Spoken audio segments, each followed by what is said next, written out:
All right, guys. So today I wanted to talk about a couple different things in the sports betting world in relation to trading as well, kind of like we did before. Futures betting, first of all, what is that? How does it apply? And second of all, what is the prop market? So first things first, a future is betting on something that's going to happen in the future. It's a future event, right?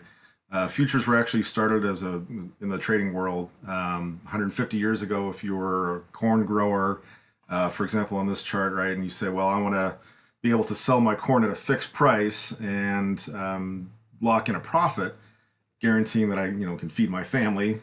He would sell a future to someone else who would buy it. That person would be essentially betting that corn at the time of the market price. Let's say that the guy locks in the contract in April, and harvest is in August, September, whenever it is. He says in April, I want to get X dollars, $100 a bushel, whatever it is, guaranteed price so that I can feed my family. Another guy's on the other side of it saying, cool, I'll pay the $100 a bushel. And I know that's not realistic, but just for the sake of argument.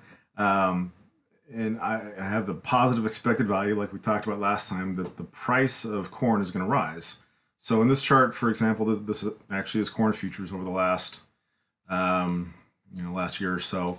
So if you were a corn buyer, a futures buyer in March, and you said, hey, I think the price of corn is going to rise, you can see that that guy would have made a nice hefty profit. So as the supply increases, though, obviously, something like this happens on a given day where the price drops, $100.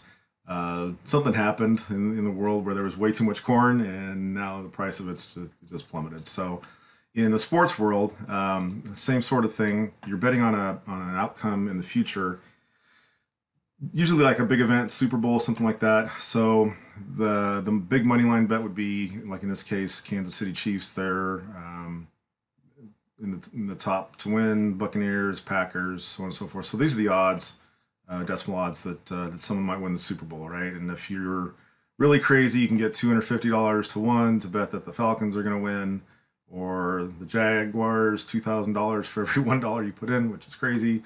So something like this is essentially you're just saying, I think I'm going to bet, let's just say $100 to get $800 back. The Kansas City Chiefs are going to win. Future event, that's all it is. It's defined risk so that okay, I'm putting $100 on the line.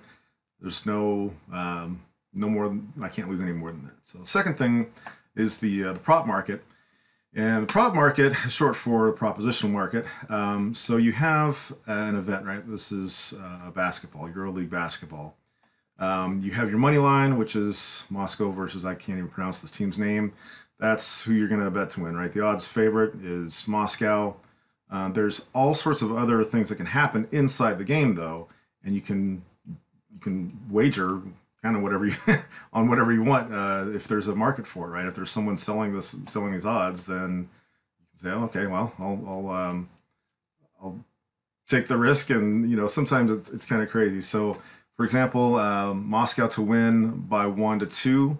So for every dollar that you risk, you can get $16 back. If you think that's a positive a potential outcome, you can bet on that.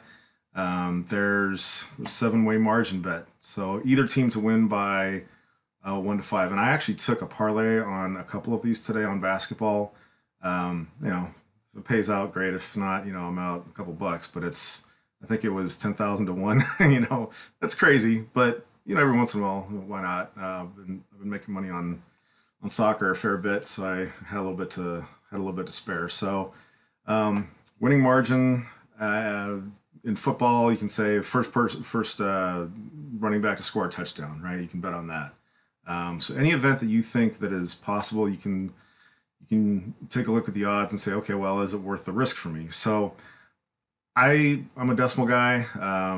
We can do a whole nother video on the difference between American odds versus decimal odds. The reason I like decimal odds is that you can say it's real easy to say, oh yeah, $1 gets me $5.50 on this one, or for every $1 I bet, I get $3.60. There's it's clearly defined risk. It's easy to understand, but it's a secondary market. It's a derivative market. It's just like options. You're saying based on what happens in a stock, right? I will bet that something is going to happen to the option on the option chain. So Apple, for example, right? So Apple went up a little bit today, but you have the option market, which says, I'm going to bet that it's going to go up even more. And this is, again, we talk about positive expected value. There's extrinsic value, which in this case means there's absolutely nothing going on. Today's expiration day, the chances of this, expiring in the money, which means you own the stock, is negligible. It's nothing. As you increase into the money where there's intrinsic value, right? These things become really valuable. You can own the stock. If you bought this, for example, for $10, right, and it moves up $2 in the day, your $10 is now worth, at this point, $125 per contract, something like that. So those are kind of the main concepts. There's a lot of overlay between the two. And next time we'll talk about, like I said, the decimal odds versus American odds, how you can benefit from the understanding between both of them.